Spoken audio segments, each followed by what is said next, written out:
अस्सलामुअलैकुम। आज 14 जुलाई है। ये वीडियो आज कॉलोनी के हिसाब से है। काफ़ी सारे दोस्त जो इस वीडियो को देखते हुए आ रहे हैं, ये कॉलोनी शुरू से चल रही है। अच्छा, इस कॉलोनी के बारे में बताऊं, मैं आपको पूरी डिटेल दे दूं जो दोस्त नए देखने वाले हैं। ये कॉलोनी न्यू कॉलोनी नहीं है, ये कॉलोनी पुरानी कॉलोनी है। रीस्टार्ट करिए इस कॉलोनी को। रीस्टार्ट से मैं ये कह सकता हूँ कि इसमें मेरे पास 12 जोड़े थे, जिसमें से इनकी एज जो थी 8-9 जोड़ों की एज जो है वो 4-5 साल से ऊपर हो गई थी। 4 साल से 3.5 साल उन पेयर्स को मैंने निकाल दिया और 6 पेयर ऐसे थे जिनकी एज जो है वो सिर्फ 1 साल थी। लास्ट ईयर मैंने उनको ब्रीडिंग पे डाला था। तो मैंने इसके बारे में ये बताया था कि रीस्टार्ट कॉलोनी कैसे करते हैं, कॉलोनी के अंदर न्यू पेयर कैसे छोड़े जाते हैं। तो मैंने इसमें क्या किया था वो मैं आपको सबसे भी बता दूं, ताकि जो नए देखने वाले हैं उनको पता चल जाए ये कॉलोनी किस तरह से बनी है। 6 जोड़े जो पुराने थे ब्रीडर पेयर थे, वो ब्रीड कर रहे थे, मैंने उन्हें नहीं निकाला। अच्छा, उन्हीं के जो बच्चे निकलते थे मैं उन्हें अलग नहीं करता था, इसमें उनको मैंने बड़ा होने दिया। हालांकि जब तक ये फुल साइज़ इनका हो गया और नर मादी का कंफर्म होने लग गया ईजिली, तो मैंने सारे जो पट्ठे थे उन सबको पकड़ा और उसमें से गिनती करी। जैसे फर्स्ट करें, अगर मैंने इसकी कॉलोनी के अंदर 6 ब्रीडिंग पेयर थे और मैंने 8 और डाल दिए, तकरीबन 12 से 15 मैंने पेयर इस कॉलोनी के अंदर किए।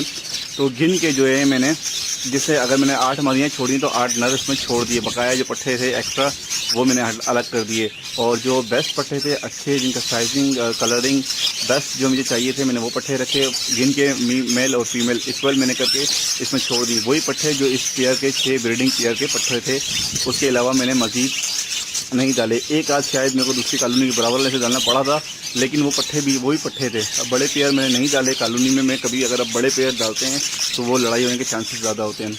इन्हीं पट्ठों के जो ब्रीडिंग पेयर थे, इन्हीं के जो पट्ठे निकाल लेते हैं, उनको मैंने अलग नहीं किया, उनको मैं बड़ा होने दिया। हालांकि वो इतने बड़े हो गए जबकि फुल साइज़ आ गया। अब 1 जुलाई उसके बाद मैंने जो है वो कुलियाँ हटा दी थी। 6 कुलियाँ रखी हुई थी जिसमें ब्रीडिंग पेयर कर रहे थे, बकाया मैंने सारी कुलियाँ हटा दी थी। लकड़ियाँ भी इसमें बेतरतीब से लगी हुई थी सब, क्योंकि एक सेटअप बिल्कुल ख़त्म हो गया था, 4 साल से चल रहा था। इसको मैंने दोबारा रीस्टार्ट किया है।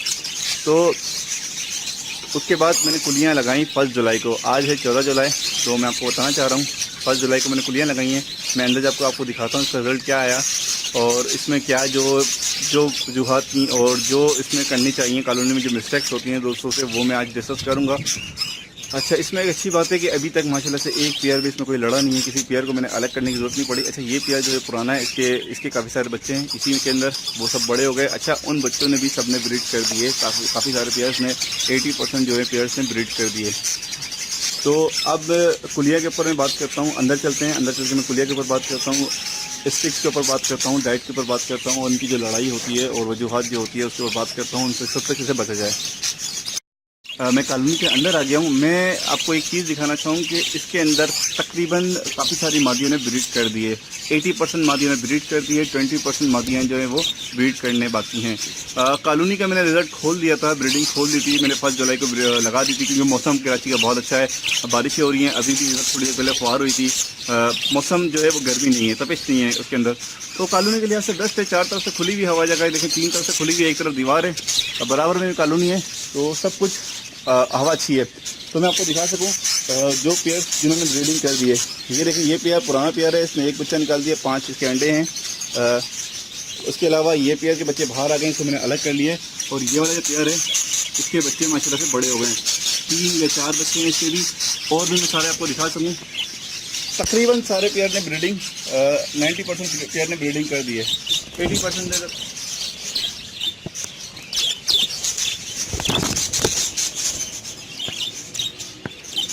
ये सारे पुराने पेयर हैं, ये जो मैंने आपको दिखाया। अब मैं आपको नए पेयर दिखा रहा हूँ। जो नए पेयर हैं, ये न्यू पेयर है, इसने एक अंडा, इसने भी अंडे दे दिए माशाल्लाह से, इसने काफ़ी सारे अंडे दे दिए। इसके अंदर माशाल्लाह से ये, अच्छा ये देख रहे हैं आप, इसमें पूरा जोड़ा बैठा हुआ है और इसने अंडे दे दिए।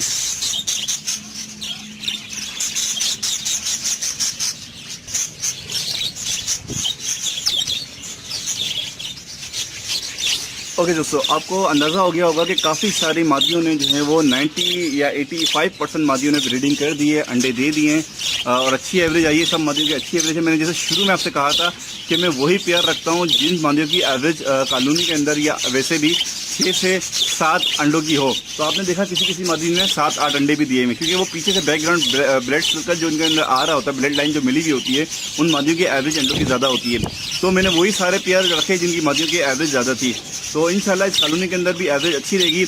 कॉलोनी के अंदर बैलेंसिंग करना पड़ती है, लेकिन कम करना पड़ती है। मैं बैलेंसिंग कम करता हूँ, क्योंकि होता ये है कॉलोनी के अंदर कि मादियाँ जो हैं डाइट जो है वो बहुत बेस्ट दे रही होती हैं। कॉलोनी के अंदर सिंगल केज की बनस्बत मैं कॉलोनी के अंदर ज़्यादा अच्छी डाइट इसलिए दे पाता हूँ कि उसमें टाइम वेस्ट नहीं होता। अगर मेरे पास फर्स्ट करें कॉलोनी में 15 पेयर हैं और सिंगल केज में 15 हैं, तो टाइम कितना बचता है, वो सारा टाइम जो है इनके ऊपर अच्छे तरीके से मैं दे सकता हूँ। कॉलोनी के अंदर अच्छी डाइट देता हूँ, सॉफ्ट फूड ज़्यादा बेहतर दे सकता हूँ। सिंगल केज में भी करता हूँ, लेकिन कॉलोनी के अंदर जो है वो आपको 1 मिनट लगता है ये सारे काम करने में, और सिंगल केज में आपको 15 से 20 मिनट लग जाते हैं। तो अब हम चलते हैं कुलिया के ऊपर। पहले कुलिया के ऊपर करेंगे, किस चीज़ से मैं कोशिश करूँगा कवर करूँ। तो ये सारे पेयर पट्ठे पेयर हैं, इसमें से 6 पेयर मैंने निकाल दिए। 6 पेयर पुराने थे वो हैं अभी भी, और 6 पेयर पुराने बकाया नए पेयर हैं। देखें सबसे बड़ी बात इसमें कोई फाइटिंग नहीं। अगर आप बड़े पेयर डालते हैं तो लड़ाई हो जाती है, आपस में एक दूसरे नर को मार देते हैं या मादियाँ मार देती। इसका मैंने तरीकाकार जो मेरे असल जो मकसद था वो मेरा माशाल्लाह से कंप्लीट हो गया है कि नए पेयर में कॉलोनी के अंदर डालूंगा और वो एक पेयर भी इंशाल्लाह लड़ाई नहीं करेगा। अभी तक कोई लड़ाई नहीं हुई है माशाल्लाह से। तो वो मेरा मकसद कामयाब हो गया। जिन दोस्तों को मैंने बताना चाह रहा था कि कॉलोनी के अंदर नए पेयर कैसे डालें जिस कॉलोनी में ब्रीडिंग हो रही हो। कभी भी आप कॉलोनी के अंदर जो है मेरा मशवरा यही है कि बड़े पेयर ना डालें। ब्रीडिंग कॉलोनी में ब्रीडिंग पेयर ना डालें। आपस में लड़ जाते हैं, कुलिया के ऊपर लड़ जाते हैं, बहुत सारे मसले होते हैं जिनकी वजह से वो लड़ जाते हैं। तो ये चीज़ तो क्लियर हो गई कि कॉलोनी में पट्टे किस तरह से डालने, नई कॉलोनी को उसके अंदर मजीद पट्टे पेयर किस तरह से डालने हैं। सेकंड बात, कुलिया मैंने सारी हटा दी थी। सिर्फ 6 कुलियाँ लगी हुई थी जो कॉलोनी में ब्रीडिंग कर रही थी। अच्छा एक चीज़ और बता दूं, मैंने कॉलोनी की ब्रीडिंग बंद नहीं करी थी। ये कॉलोनी में बच्चे पेयर मेरे ब्रीडिंग कर रहे थे। उसके बाद जो है मैंने 6 कुलियाँ लगी रहती थी। 6 कुलिया के बाद ये सारी कुलियाँ मैंने हटा दी थी। जितनी भी कुलियाँ ये सब मैंने हटा दी थी। अच्छा अब मैंने कुलियाँ इस तरह से लगाई हैं, फ्रंट पर लगाई हैं, इस तरफ लगाई हैं। आप ये देख लें, एक तरफ मैंने कुलियाँ लगाई हैं और एक से बिल्कुल अपोजिट साइड 2 तरफ मैंने कुलियाँ लगाई हैं, एक इस तरफ इधर और इधर। ये आप दोस्त देख रहे होंगे कि 2 तरफ मैंने कुलियाँ लगाई हैं, बकाया कहीं भी कुलियाँ नहीं लगाई। कुलियाँ आप इस तरह से लगाएं कि किसी का भी मुंह जो है वो किसी कुलिया के सामने ना आ रहा हो। सबसे इम्पोर्टेंट बात, किसी का भी मुंह किसी कुलिया के सामने ना आ रहा हो। और कुलिया के ऊपर हम पहले पूरा डिस्कस कर लेता हूँ, उसके बाद में सिक्स के ऊपर चलूँगा और डाइट के ऊपर चलूँगा। कुलिया अगर मैं आपको एक चीज़ बता दूँ, ये कुलिया जैसे कि इस पर नर बैठा हुआ है, ये कुलिया अगर फर्ज करें इसमें कोई चीज़ ख़राब होती है, खुदा ना खासा कोई बच्चा मर जाता है या कुलिया बहुत ज़्यादा गंदी हो जाती है, गीली हो जाती है, XYZ कुछ भी होता है, तो आपने इस कुलिया को साफ करके स्प्रे करके इसी जगह पर लगाना है। सही है, ये बहुत ज़्यादा ज़रूरी बात है जो लड़ाई होने की वजूहत मैं आपको बता रहा हूँ। इस कुलिया को आपने यहीं लगाना है। इस कुलिया को आपको ये वाली कुलिया उठा के यहाँ नहीं करनी, ये वाली यहाँ नहीं करनी, ये इधर नहीं करनी। कोई सी कुलिया किसी की पोजीशन जो है ज़रा से भी 19-20 भी हटा के आपने चेंज नहीं करनी। आप ये कहें यार कुलिया ये बड़ी है या छोटी है, आपने कभी भी नहीं करना है। ब्रीडिंग जब ऑन हुई भी हो या ना हुई भी हो या बच्चे हों, सीज़न में तो स्पेशली करना ही नहीं है। आप अगर कुलिया चेंज करते हैं तो इनकी एक सेंस होती है, माहौल जिसे कहते हैं कि इनकी प्राइवेसी। आपको एक मिसाल दूँ, जंगल में हज़ारों लाखों करोड़ों परिंदे होते हैं, वो अपने ही घोंसले में जाते हैं, उनको सेंस होता है, उनको पता होता है कि कौन सा मेरा घोंसला है। अब इनको जो हंडियाँ हैं हमारे देखने से तो ये सारी हंडियाँ एक जैसी हैं, लेकिन क्या है कि हर हंडी का एक अलग इनको पता है कि ये मेरा घर है। आप घर को उठा के एक दूसरी की जगह पे लगा देंगे। अच्छा, उनको घर के अलावा उनको जगह नहीं पता है, इस जगह पे इस पोजीशन में मेरी घर है, इस जगह पे मेरा पोजीशन है। तो आप ये चीज़ें चेंज ना करें कॉलोनी के अंदर। मैं कॉलोनी की बात कर रहा हूँ, मैं स्पेशलिस्ट जो हूँ वो सिंगल केज के ऊपर काम करता हूँ, लेकिन कॉलोनी के ऊपर मैं बहुत पहले करता था।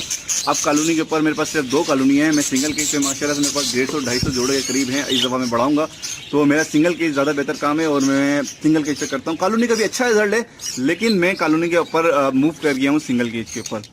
जो दोस्त कॉलोनियाँ रखना चाहते हैं, जो मेरा एक्सपीरियंस है मैं आपको वही शेयर करूँगा। हर दोस्त का तरीक़ाकार अलग होता है, हर दोस्त की हर बात ये नहीं कहता कि गलत होती है। एक उनका एक्सपीरियंस होता है, वो अपने एक्सपीरियंस से चल रहे होते हैं, उनके पास रिजल्ट अच्छा दे रहा होता है। मैं किसी को भी बुरा नहीं कहना चाहता, ना किसी को ये कहूँ कि नहीं यार उसका गलत है। हर किसी का एक एक्सपीरियंस होता है और अपने तरीके से वो सही चल रहे होते हैं। क्योंकि ये बर्ड्स ऐसी चीज़ है जो जिसके पास जिस सेंस उसको लेके चलेगा उनके पास चलना स्टार्ट हो जाते हैं। प्राइवेसी आप सबसे बेस्ट जो होती है वो प्राइवेसी होती है। बर्ड्स के अंदर सारी इंपॉर्टेंट बात जो होती है वो प्राइवेसी आप दें। ठीक है, कुलिया के ऊपर मैंने ये बात कर दी। कुलिया को अपनी जगह से नहीं लाना। अगर ख़राब हो, टूटे तो एक वो अलग बात है, टूट जाए वैसे कोशिश करेंगे, टूटना नहीं चाहिए। कुलिया को साफ करें, गंदा ही हो उसी को साफ करके उसी जगह पे लगाएं, जगह चेंज ना करें, कुलियों की जगह कभी भी चेंज ना करें। बेशक उसमें कुलिया में जोड़ा जा रहा हो या ना जा रहा हो, पूरा साल ना जाए, लेकिन आपको उस कुलिया की जगह वहाँ से हटा के कहीं और नहीं लगानी है। ना एक्स्ट्रा कुलियाँ लगानी है, ना कुलियाँ एक्स्ट्रा कम करनी है। जैसे आप कहें कि 10 जोड़े और मैंने 15 कुलियाँ लगाई हुई हैं, अगर आपने लगा दी पहले तो आप उसको लगा लेंगे, उसके बाद ना हटाएं। और कुलियाँ के अंदर बिल्कुल भी कोई चेंजिंग नहीं करनी है जब ब्रीडिंग पे तैयार हो। सेकेंड बात स्टिक्स के ऊपर, स्टिक्स जो हैं, ये जो स्टिक्स लगी हुई है, मैं आपको ये 3D व्यू आ रहा है, इस वजह से आपको ऐसा लगा होगा कि मुंह के ऊपर है। स्टिक्स जो है वो अपने कॉलोनी के सेंटर में लगानी है, किसी भी कुलिया के सामने कोई स्टिक नहीं आना चाहिए। मेरी जो भी कुलिया है वो कम से कम 1 से 12 इंच से 15 इंच दूर है। स्टिक जो है जितनी भी आप ये देख रहे हैं, स्टिक कुलिया के सेंटर में होना चाहिए और बहुत ज़्यादा होना चाहिए, सॉरी कॉलोनी के सेंटर में होना चाहिए और बहुत ज़्यादा होना चाहिए। मैं आपको ये वाली कॉलेज केस से दिखा दूँ, ये एक स्टिक जा रही है, एक ये देख रहे हैं आप चकोर खाना बना हुआ, चकोर ये वाली एक स्टिक गिर गई है, इसे मैं दोबारा लगा दूंगा। 1 स्टेप 2 और 3 स्टेप, इसी तरह से मेरे यहाँ पर 1 2 3 स्टेप बने हुए और चकोर ये बना हुआ है। और ये कुलिया से जो है कम से कम जो है वो 1 से 15 फुट, 1 फुट से लेकर 15 इंच दूर होना चाहिए, उससे करीब नहीं होना चाहिए। स्टिक जो है आपके पास कुलिया के किसी भी करीब नहीं होना चाहिए। होता ये है कि जब स्टिक्स करीब होती हैं, लकड़ी करीब होती है, तो बर्ड्स जो हैं, दूसरे फीमेल या मेल उससे करीब जाके बैठती हैं और वो जो अंदर जो मादी बैठी हुई होती है वो डिस्टर्ब हो रही होती है, वो समझ रही होती है मेरे घर में या इधर आ रहे हैं, तो वो लड़ रही होती है, अंदर से बार बार निकल के मार रही होती हैं। इससे अंडे भी ख़राब होते हैं। कभी कभार ये होता है कि मादी दूसरी जो है उस घर में, उसमें कुलिया में चली जाती है, ब्रीडिंग बॉक्स में चली जाती है और उसके सारे बच्चे मार देती है। तो आपने कभी भी जो है स्टिक जो है वो कुलिया के मुंह पे नहीं लगाना। इस वक्त होता है कि 90%, जैसे कि आप फर्ज करेंगे मेरे पास 90% पेयर्स ने ब्रीडिंग कर दिया और 10% जो पेयर हैं ऐसे हैं जो अभी ब्रीडिंग नहीं करी, वो कुलिया ढूंढ रहे हैं। अच्छी देखिए ये नर है, ये तो चलो इसमें ब्रीड करिए, और भी जैसे कुछ नर है कुलियाँ ढूंढ रहे हैं, तो वो दूसरी कुलिया में जाने शुरू होंगे और इस वक्त जो इनके हार्मोन्स जो हैं वो बहुत डिस्टर्ब हुए होती हैं। बाद ही ब्रीडिंग पे आती है, बड़ी होती है साइज़ में, जब उम्र उनकी, तो उनके हार्मोन्स डिस्टर्ब होते हैं और चिड़चिड़ापन उनके अंदर बहुत ज़्यादा आया होता है। और वो ज़रा सी बात तो देखने आप मेल से भी अपने देखा होगा फीमेल लड़ रही होती है, मेल को भी मार रही होती है। तो ऐसे में जो है वो दूसरे मादी जो, अगर उसको कोई कुलिया पसंद आ जाए, उससे पहले से मादी हो, तो उसमें बार बार जाने की कोशिश करती है, तो इस तरह से दोनों मादियों के अंदर फाइटिंग हो जाती है और दोनों आपस में एक दूसरे को मार देती है। कभी कभार ऐसा होता है कि बच्चे जो होते हैं वो बच्चों को मार के बाहर फेंक देती हैं। ये अक्सर दोस्तों के साथ ऐसा होता होगा कि मादियाँ बच्चे निकाल के सारी मार के बाहर फेंक देती हैं।